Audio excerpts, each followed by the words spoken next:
دیکھیے، انسانوں کی اکثریت تو ان پر مشتمل ہے جو بے حس ہوتے ہیں اور غبی ہوتے ہیں. جو ہو جائے ڈھیٹ انسان، کسی چیز کی کوئی خاص، بس اپنی فکر ہے، اپنے بطن اور فرج کے تقاضے ہیں، مال جمع کرنا ہے، اس سے آگے کوئی اور فکر نہیں، کوئی سوچ نہیں، کوئی احساسات نہیں.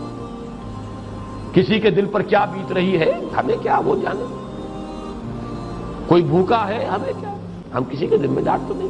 لا ابالی، جیسے آ چکا ہے پچھلی صورت میں، من بخل واستغنی استغنا.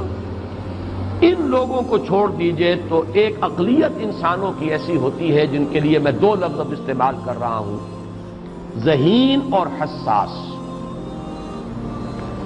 ذہین اور حساس لوگوں میں قبض اور بسط کی کیفیت، یہ مختلف سائیکلز ہیں جو آتی رہتی ہیں.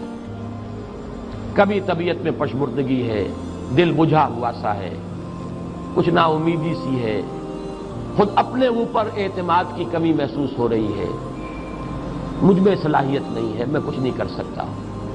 اب تک جو کچھ کیا بھی ہے، امنگ بھی ہے، امید بھی ہے، روشن پہلو نظر آ رہے ہیں. قبض کی کیفیت میں تاریک پہلو نظر آتے ہیں، مایوسی کے پہلو نظر آتے ہیں، پیسیمزم کی کیفیت. اور یہ جو بسط کی کیفیت ہے، اس میں روشن پہلو. دیکھو یہ بھی تو ہے نا، آخر یہ بھی تو ہوا ہے، اور بھی ہو سکتا ہے. آخر اب تک میں نے یہ کام بھی تو کر لیا، آگے بھی مشکل آسان ہو سکتی ہے. یہ دو کیفیات ہیں قبض اور بسط کی، جن کو کہ صوفیاء کرام نے یہ اصطلاحات، یہ عنوان دیے، قبض اور بسط. جتنی انسان کے اندر حساسیت کی کیفیت زیادہ ہوگی، ذہانت زیادہ ہوگی، اتنا ہی یہ جو ویوز ہیں اس کی ایمپلیٹیوڈ زیادہ ہوتی ہے.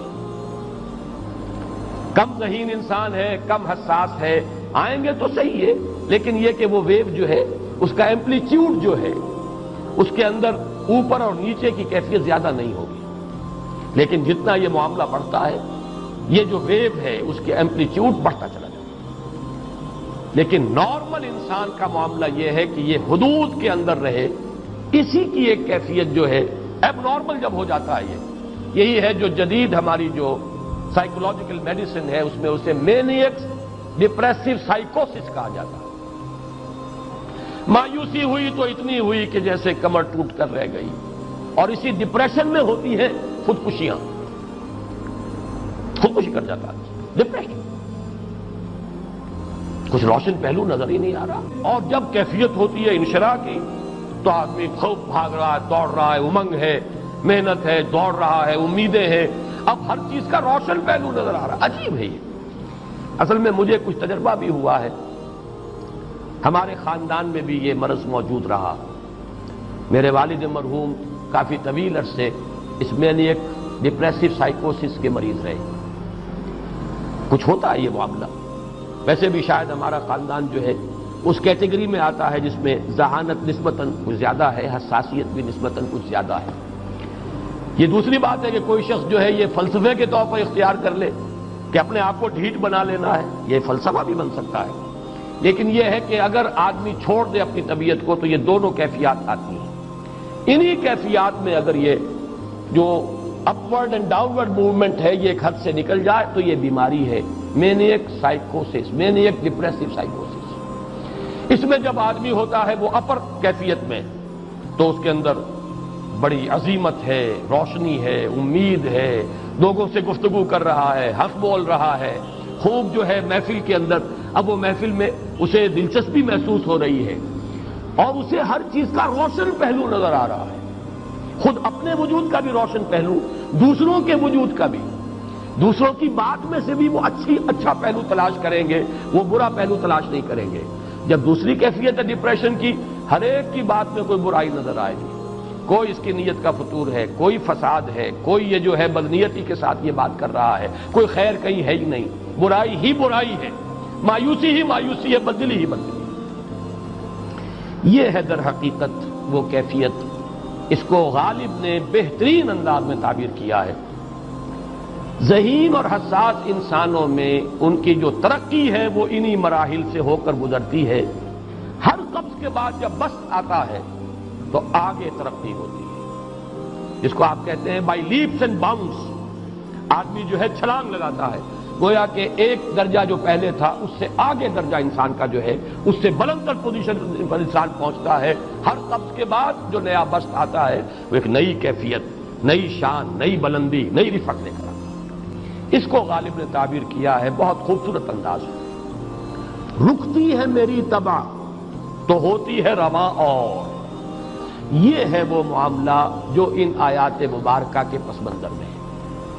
اسی لیے اب میں آپ کو اس کا حوالہ دے رہا ہوں، تفسیر مظہری میں قاضی ثناء اللہ پانی پتی رحمت اللہ علیہ نے بہت عمدہ بات فرمائی ہے کہ حالت قبض اگر کسی شخص پر طاری ہو تو اس حال میں اکسیر کا درجہ رکھتی ہے یہ سورہ مبارکہ، اس لیے کہ یہ نازل ہوئی ہے محمد الرسول اللہ صلی اللہ علیہ وسلم پر اسی حالت قبض میں۔ اس میں اب اللہ تعالیٰ فرما رہے ہیں والضحیٰ، قسم ہے دن کے دھوپ چڑھنے کے وقت کی، واللیل اذا سجا، اور قسم ہے رات کی جبکہ وہ چھا جائے یا ساکن ہو جائے، سجا کے دونوں معنی سکون۔ ما ودعک ربک وما قلی، آپ کے رب نے آپ کو رخصت نہیں کیا ہے، نہ ہی وہ آپ سے ناراض ہوا ہے۔ وللآخرۃ خیر لک من الاولی، اور اس کے بعد جو وقت آئے گا اس قبض کے بعد وہ پہلی سے بھی بہتر ہوگا۔ وَلَسَوْفَ يُعْطِيكَ رَبُّكَ فَتَرْضَىٰ، ان قریب آپ کا رب آپ کو اتنا کچھ دے گا، اتنا کچھ دے گا، آپ کی محنتوں کے وہ نتائج سامنے آئیں گے کہ آپ راضی ہو جائیں گے۔ الم یجد کا یتیما فآویٰ، کیا اس نے اے محمد آپ کو نہ پایا کہ آپ یتیم تھے پھر پناہ دی، آپ کے لیے بندوبست کیا۔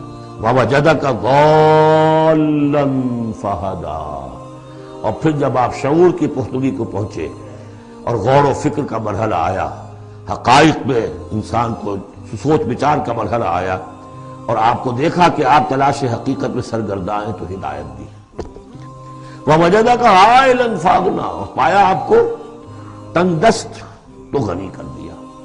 فَأَمَّا الْيَتِيمَ فَلَا تَقْهَرْ، ہم نے آپ کو یتیم پایا، پناہ دی، اب آپ بھی یتیم کے سرپرستی کیجئے، کسی یتیم کو اس کے اوپر کوئی جبر نہ ہو، سختی نہ ہو۔ وَأَمَّا السَّائِلَ فَلَا تَنْهَرْ، اور آپ جبکہ تلاش حقیقت میں سرگرداں تھے تو ہم نے آپ کو ہدایت دی، اسی طریقے سے اب آپ کو بھی کوئی شخص سائل بن کر آپ کے پاس آئے سوال کرے اسے جھڑکنا نہیں ہے۔ وَأَمَّا بِنِعْمَةِ رَبِّكَ فَحَدِّثْ، اور جو ہدایت تمہیں دی ہے ہم نے اب اسے عام کرو، یہ نعمت ہے، آپ کے رب کا انعام ہے، یہ ہدایت جو آپ کو عطا ہوئی ہے اس کو بیان کرو۔ اس کے بیان کرنے میں یہ بھی ہے کہ اللہ کے انعامات کا چرچہ انسان کرے اس کا شکر ادا کرنے کے لیے، اور یہ بھی ہے کہ اس کو پھیلائے اور عام کرے، دوسروں تک پہنچائے، ورنہ وہ بخل ہو جائے گا کہ وہ دولت جو ہے ہدایت کی اس کو آدمی صرف اپنی ذات تک محدود رکھے اور اس کا جو خیر ہے وہ دوسروں تک نہ پہنچائے۔